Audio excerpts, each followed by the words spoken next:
My sister said I was unfit to be a mother, so I told her at least my kid is still breathing. The words came out before I could stop them. We were standing in my kitchen, surrounded by the chaos of my life. Dishes piled in the sink, Cheerios crushed into the linoleum. My daughter Penny's drawings taped haphazardly across every surface. My sister looked around with that expression she'd perfected, the one that said everything without saying anything. "That was cruel," she whispered. "So was telling child services I neglect my daughter." Her face went pale. "How did you—" The caseworker mentioned a concerned family member, "And you're the only one who still talks to me." 6 months earlier, my sister had lost her son to SIDS.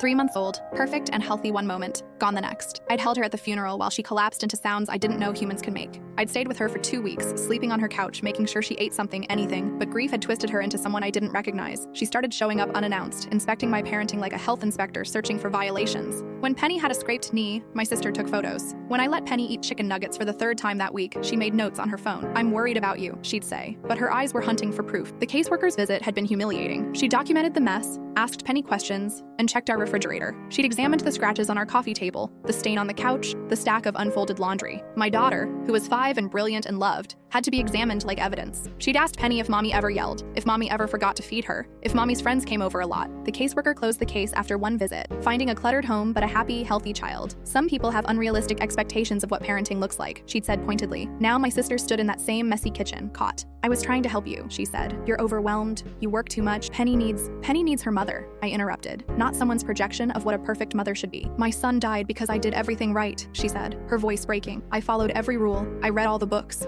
I never let him cry. I checked on him constantly, and he still died." There it was, the real poison between us. "So if you can be a mess and your daughter lives, then what? It means nothing I did mattered? Is that what you think?" Her hands were shaking. I took a breath. "I think you're in pain. I think you're looking for reasons, and there aren't any. But you can't punish me because the universe is unfair." She grabbed her purse. "You don't understand. You can't possibly understand. You're right. I don't understand losing a child, but I do understand that you're so desperate to make sense of it that you're trying to take mine away." Penny wandered in then, wearing mismatched socks and a tiara, oblivious to the tension. She hugged my leg. "Is Aunt Violet leaving?" My sister's face crumpled when Penny said her name. She knelt down. "Yes, sweetie, I have to go. Will you come to my birthday party? It's in 2 weeks. We're having pizza." My sister looked at me, then back at Penny. "I don't know, honey." After she left, I held Penny and cried into her hair. She patted my back like I did when she had nightmares. "It's okay, Mama. Aunt Violet is just sad." 6 months later, my sister sent a card. Not an apology exactly, just an acknowledgement that she was in therapy and working through things. She asked if she could see Penny sometime, maybe take her for ice cream. I texted back yes, but suggested we start with a supervised visit at the park. She agreed. We're rebuilding slowly. Some weeks she doesn't show up. Other weeks she stays for hours, playing with Penny in the sandbox while I watch from a bench. She doesn't comment on my parenting anymore. She doesn't take photos or notes. She just tries to exist in the same space as someone else's living child without falling apart. Last week she even laughed when Penny smeared ice cream all over her expensive jacket. It was the first real laugh I'd heard from her in over a year. I don't know if we'll ever be close again, but we're trying, and that's something.